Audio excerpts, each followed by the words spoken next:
안녕하세요. 뼈선생 채널 정형외과 전문의 신병기입니다. 그간 무릎 관절염을 치료하기 위한 운동 치료에 대해서 많은 영상들을 통해 알려드린 바 있죠.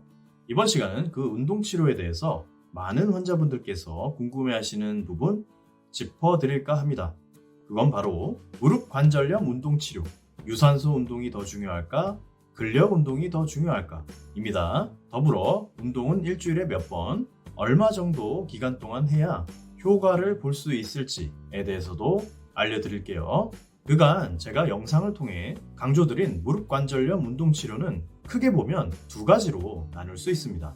첫 번째는 유산소 운동입니다. 주로 실내 자전거, 수영, 아쿠아 운동, 걷기 등을 알려드렸었는데요. 이런 운동들이 다 유산소 운동이죠. 일정 시간 동안 지속적으로 근육이 움직이면서 신체 전체에서 산소를 소모하며 진행되는 운동이 바로 유산소 운동입니다. 이 유산소 운동은 특히 근육의 지구력에 초점을 맞춘 운동이면서 동시에 심폐 기능의 향상에 큰 도움을 주는 전신 운동이죠. 무릎 관절염 운동 치료의 두 번째 갈래, 바로 근력 운동입니다. 주로 대퇴사두근 운동과 엉덩이 근육, 그 중에서도 특히 다리를 옆으로 벌리는 외전 근육 운동 등을 알려드린 바 있었는데요.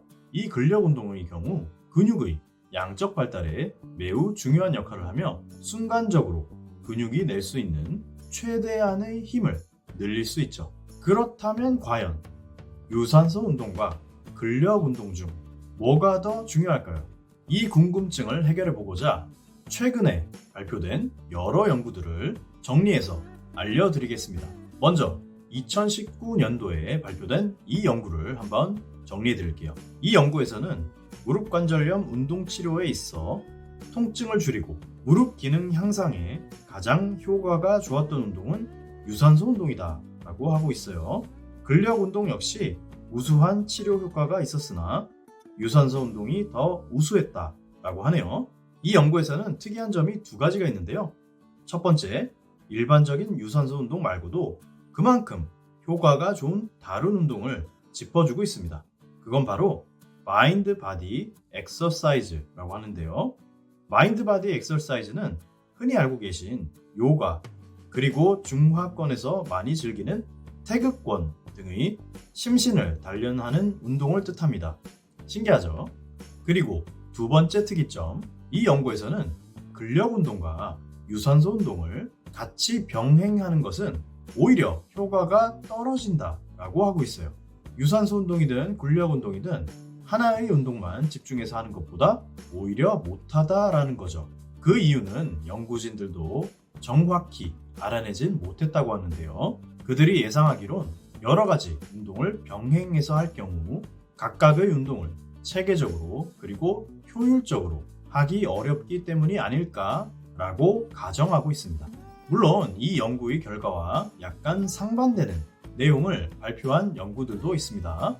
2013년도 발표된 이 연구에서는 근력 운동 그리고 유산소 운동 모두 우수한 관절염 치료 효과를 보이며 그 효과에 있어 둘 간의 의미 있는 차이는 없었다라고 발표하고 있습니다. 그런데 이 연구 역시 특이점이 있는데요. 단시간 내에 가장 빨리 통증 경감 효과를 얻기 위해선 체중을 다리에 싣지 않고 하는 근력 운동을 중점적으로 하는 것이 좋을 수 있다. 즉, 운동하시는 곳에 보시면 대퇴사두근을 단련시키는 이런 운동같이 내 발에 체중을 싣지 않고 근력을 키울 수 있는 기구를 사용하는 여러 가지 하체 운동들이 있죠. 이런 운동들은 통증 감소 효과가 다른 운동들에 비해 좀 더 빨리 나타날 수 있다라는 거죠. 2013년도에 발표된 또 다른 연구를 한번 보시면요. 여기서는 첫 번째 연구에서 주장한 바와는 달리 근력 운동, 유산소 운동, 그리고 스트레칭을 모두 병행해서 운동했을 때 관절염 치료 효과가 가장 좋았다라고 발표하고 있습니다. 한 운동이 다른 운동에 비해 특별히 우월한 점은 없었으며 운동 치료에 있어 핵심적인 부분은 근력 운동과 유산소 운동 둘 다이다 라고 결론 짓고 있어요. 이렇듯 연구들마다 그 결론은 다소 부딪히고 있죠. 하지만 다수의 연구들에서는 결국 근력 운동과 유산소 운동 서로 간에 우열을 가리기 어려울 정도로 모두 우수한 치료 효과가 있다라고 결론 짓고 있어요. 자, 이 연구 한번 보시죠. 2019년도에 발표된 이 연구에서는 유산소 운동과 근력 운동 모두 좋은 효과가 있다라고 결론 짓고 있고요. 특히 근력 운동을 통해 통증 감소 효과를 얻기 위해선 적어도 근력이 30% 이상 증가될 수 있을 때까지 운동하시는 게 중요하다라고 알려주고 있습니다. 이건 좀 유용한 정보죠. 체계적인 근력 운동을 하실 거라면 처음 내가 운동을 시작했을 때 나의 근력을 운동기구 중량을 통해 측정해 보시고 이 중량에서 30%를 더 늘린다라는 확실한 목표를 잡으시면 많은 도움이 되실 것 같아요. 또한 운동하는 횟수는 일주일에 3회 정도가 가장 적당하다고 하고요. 운동하는 기간은 총 8주에서 15주 정도 꾸준히 운동했을 때 가장 좋은 효과를 보았다고 합니다. 운동의 빈도와 총 기간에 대해서 계획 잡으실 때 참고하시면 좋을 것 같습니다. 이 연구에서 특이한 점은 운동의 강도에 대한 내용인데요. 고강도의 운동과 낮은 강도의 운동 중 어느 것이 더 효과가 좋을까에 대해서 연구해보니 둘 간의 차이가 없더라 라고 결론이 났다고 합니다.